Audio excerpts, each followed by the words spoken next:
Hello friends, welcome to savage point. நான் உங்கள் ஏஸ்கர். So இன்னைக்கு இந்த லிஸ்டிங் வீடியோவில் அதை பற்றி பார்க்க போகிறோன்னா 2026 வரப்போகிற படங்களில் ஒரு சில படங்கள் நம்ம வந்து பயங்கரமாக எக்ஸ்பெக்ட் பண்ணி பயங்கர ஹைப்பாக இந்த ஒரு படத்தை கண்டிப்பாக பார்த்தே ஆகுண்டா அப்படின்னு சொல்லிட்டு காத்துட்டு இருப்போம். அதே நேரத்தில் ஒரு சில படங்கள்லாம் வந்து பச்சையாக தெரியும், இந்த படம் வந்து எதுவுமோ ஆக போகுது, இல்லை இதுக்கு எனக்கு இன்ட்ரெஸ்டே இல்லை, இதில் எனக்கு ஹைப்பே இல்லை, கண்டிப்பாக இது வந்து ஒரு ஆவரேஜாவோ ஃப்ளாப்பாவோ ஆக போகிற படம் தான் அப்படின்னு சொல்லிட்டு பிஃபோர் ரிலீஸே நமக்கு ஒரு சில படங்கள்லாம் தெரிஞ்சிடும். அதனால் வந்து பார்த்தீங்கன்னா மோஸ்ட்லி அந்த படத்தை பார்க்க மாட்டோம். அந்த மாதிரியான நாட் இன்ட்ரெஸ்டட் மூவிஸா சில படங்கள்லாம் இருக்கும்ல, அது மாதிரியான படங்கள்லாம் என்ன அப்படின்னு தான் இன்னைக்கு இந்த வீடியோ நம்ம பார்க்க போறோம். ஸோ அதனால இந்த வீடியோவை ஸ்கிப் பண்ணாம ஃபுல்லா பாருங்க. சரி ஃப்ரெண்ட்ஸ், வாங்க நம்ம வீடியோக்குள்ள போகலாம்.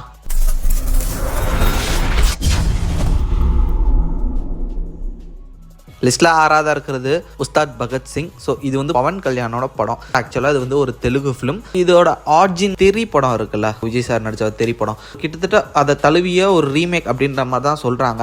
அதில் இவங்க கொஞ்சம் இம்ப்ரூவைஸ் பண்ணி ஒரு சில விஷயங்கள்லாம் மாற்றிருக்காங்க அப்படின்னு சொல்றாங்க. கிட்டத்தட்ட இது ரீமேக் படம் தான். ஆல்ரெடி ஹிந்திலையும் வந்துருச்சு, ஒரிஜினல் லாங்குவேஜ் தமிழ்லையும் இருக்கு, பார்த்த படம் தான். ஸோ அப்படி பார்க்கும்போது தெலுங்கு ஆடியன்ஸ்க்கே இது வந்து பார்த்தீங்கன்னா பெரிய லெவலில் இன்ட்ரெஸ்ட் இல்லை. ஒன்லி ஃபார் ரீசன் தேட்டருக்கு போய் உட்கார போறாங்கன்னா பவன் கல்யாண் இருக்காரு, அதுக்காக மட்டும்தான். மற்றபடி north India, Tamil Nadu, Malayalam nothing, ஒரு இன்ட்ரெஸ்டும் இல்லை. ஏன்னா Malayalam audience and north Indian audience already தெரிய வெர்ஷன் தமிழையும் பார்த்துட்டாங்க, ஹிந்திலையும் பார்த்துட்டாங்க. அப்படி பார்க்கும்போது இதில் ஒரு இன்ட்ரெஸ்ட் இல்லை. பெரிய லெவலில் ஒரு படமாக இது வந்து பார்த்தீங்கன்னா ரீச் ஆக வாய்ப்பு இல்லை.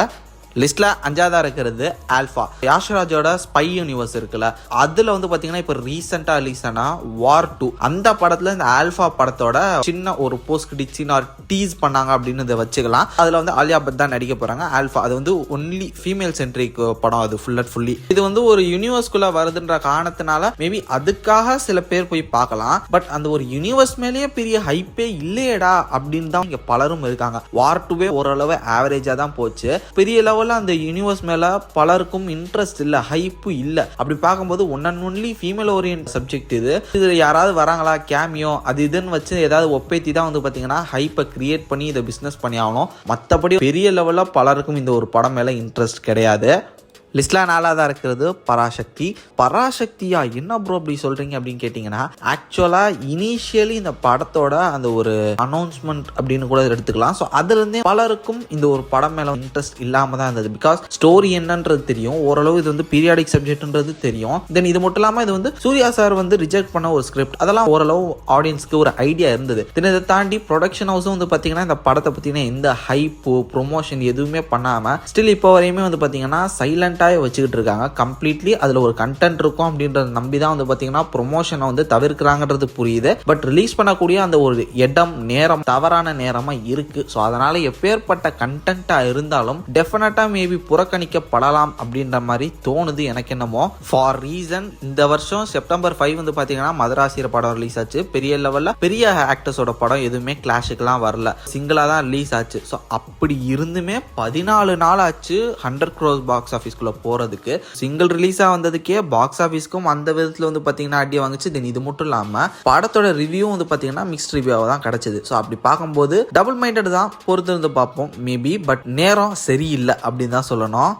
லிஸ்ட்ல மூணாவதா இருக்கிறது காஞ்சனா 4. காஞ்சனா 4ஓட ஷூட்டிங் வந்து இந்த வருஷம் ஸ்டார்ட் பண்ணிட்டாங்க. ஷூட்டிங்லாம் முடிஞ்சு நெக்ஸ்ட் இயர் கண்டிப்பா படம் ரிலீஸ் ஆக போகுது. ஆக்சுவலி இந்த காஞ்சனா சீரிஸ் அந்த ஒரு பிரான்ச்சைஸ் பெரிய லெவல்ல அந்த டைம்லலாம் வந்து ஆடியன்ஸ்க்கு ஒரு இன்ட்ரெஸ்ட் இருந்தது. பட் காஞ்சனா 3க்கு அப்புறம் வந்து பாத்தீங்கன்னா இந்த பேய் பட சீசன் காலங்கள்லாம் முடிஞ்சு போய் எல்லாருமே எப்பா பேய் அப்படி ஓரமா போய் பொத்திக்கின்னு இல்லையா அப்படின்னு சொல்லக்கூடிய ஒரு காலம் மாதிரி வந்துருச்சு. எதுக்குமே யாருக்குமே பயம் வர மாட்டேங்குது, பேயின்ற அந்த ஒரு இன்ட்ரெஸ்ட் இல்லாம போயிடுச்சு. அந்த ஒரு சீசன்ல எல்லாருமே பார்த்து சலிச்சிருச்சு. இதன் காரணமா இது வந்து எந்த அளவு பிசினஸ் ஆக போகுது அப்படின்றது தெரியாம தான் இருக்கு. ஸோ பெரிய லெவல்ல இன்ட்ரெஸ்ட் இல்லை. ஏன்னா இப்போ காஞ்சூரினே சீப்போ என்ன இது ஓவர் ஆவரேஜ் அப்படின்னு சொல்லிட்டு இங்கிலீஷ் படத்தையே வந்து பாத்தீங்கன்னா நம்ம ஆளுங்க வந்து லெஃப்ட் ஹேண்ட்ல டீல் பண்றாங்க. அப்படி பார்க்கும்போது இதெல்லாம் ஏமாத்திரம், யோசிச்சு தான் பார்க்கணும் என்ன ஆக போகுது அப்படின்றத.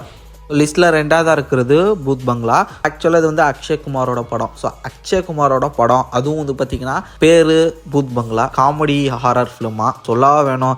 இவனுங்க சும்மாவே கிரிஞ்சு பண்ணுவாங்க. அதுல கிரிஞ்சஸ்ட் ஆக்டர் அப்படின்னு எடுத்துக்கிட்டீங்கன்னா இப்போ ரீசன்ட் டெக்கேட்ல நல்ல படங்கள்லாம் பண்ண அக்ஷய் குமார் ஏன் என்ன தெரியல கம்ப்ளீட்டா இது மாதிரியான ஹாரர் காமெடி ஃபன் த்ரில்லர் இது மாதிரியான படங்கள்லாம் பண்றேன்ற பேர்ல ரொம்ப அடி வாங்கிட்டு இருக்காரு அவரோட கெரியர்ல. அதுல ஒன்னாதான் இதுவும் இருக்கும் அப்படின்னு நான் நம்புறேன். ஏன்னா ஹாரர் காமெடின்னு பார்த்தோன்னே தெரிஞ்சு போச்சு. லைக் ஓகே காஞ்சனா, அரண்மனை அந்த மாதிரியான ஏதோ ஒரு உருட்டு தான் அங்கே உருட்டுறாங்க. அது மட்டும் இல்லாமல் அவங்க ஹவுஸ்ஃபுல்லு அது இது நாங்கள் நிறைய உருட்டுனவங்க தானே, அதனால அவங்களுக்கு இதெல்லாம் வந்து சர்வ சாதாரணம் அப்படின்னு சொல்லிட்டு பார்க்கும்போதே புரிஞ்சிருச்சு. நிச்சயமாக வந்து பார்த்தீங்கன்னா இந்த ஒரு பருப்பும் வேக போகிறது இல்லை அப்படின்னு. ஸோ ஃபைனலி நம்ம லிஸ்ட்டில் நம்பர் 1 பொசிஷனில் இருக்கிறது ராஜா சாப். ஆக்சுவலாக ஆஃப்டர் கல்கி அந்த ஒரு படத்தோட அந்த ஒரு கிராண்ட் ரிலீஸ், கிராண்ட் பாக்ஸ் ஆஃபீஸ்க்கு அப்புறம் ஒரு பேன் இண்டியன் ஸ்டாராக இப்போ அகெயின் ஒரு கம்பேக் அப்புறம் வரக்கூடிய பிரபாஸ்க்கு வந்து வரக்கூடிய படம் இந்த ராஜா சாப். ட்ரெய்லர் எதுலேயுமே வந்து பார்த்திங்கன்னா விஎஃப்எக்ஸ் குவாலிட்டியாகவே இல்லை. கதையும் ஈஸியாக ப்ரிடிக்ட் பண்ணுற மாதிரி தான் இருக்குது. மரண போராக இருக்கும்னு நினைக்கிறேன். ஏன்னா நம்ம தமிழ் படங்களே இது மாதிரியான படங்கள் நிறைய பார்த்துட்டோம். லைக் காஞ்சனா, அரண்மனை, காஷ்மோரா அது இதுன்னு சொல்லிட்டு எல்லாத்தையுமே மிக்ஸி போட்டு அடிச்சு அரைச்ச மாதிரி இருக்கு. அந்த மாதிரி படம் இருக்கு. ஸோ ஒழுங்கா சலார் 2, அதுக்கப்புறம் கல்கி, ஸ்பிரிட் அப்படின்னு அவருக்கு அப்கமிங் லைன்ல நிறைய படங்கள் இருக்கு. அதை ரிலீஸ் பண்ணிட்டு போகலாம். கம்ப்ளீட்டா அகைன் ஒரு கமர்ஷியல் படம் எடுக்கிறேன்னு சொல்லிட்டு பயங்கரமா பல்பு வாங்க போகுதுன்னு நினைக்கிறேன் ராஜா சாப். எனக்கு தெரிஞ்சு தெலுங்குல மட்டும்தான் போகும். தமிழ், மலையாளம், கன்னடா வாய்ப்பே இல்லை. அவ்வளோ ஸ்க்ரீன்ஸும் எம்டியாக தான் ஆக போகுது எனக்கு தெரிஞ்சு. பொறுத்து இருந்து பார்ப்போம். ஸோ இதெல்லாம் வந்து பார்த்தீங்கன்னா என்னோட ப்ரிடிக்ஷன்ஸ். தென் இது மட்டும் இல்லாமல் என்னோட தாட்ஸ் அண்ட் வியூஸ். உங்களோட தாட்ஸ் அண்ட் வியூஸ் என்னன்றதை மறக்காம கீழே கமெண்ட் செக்ஷனில் மென்ஷன் பண்ணுங்க, நான் பார்த்து தெரிஞ்சுக்கிறேன்.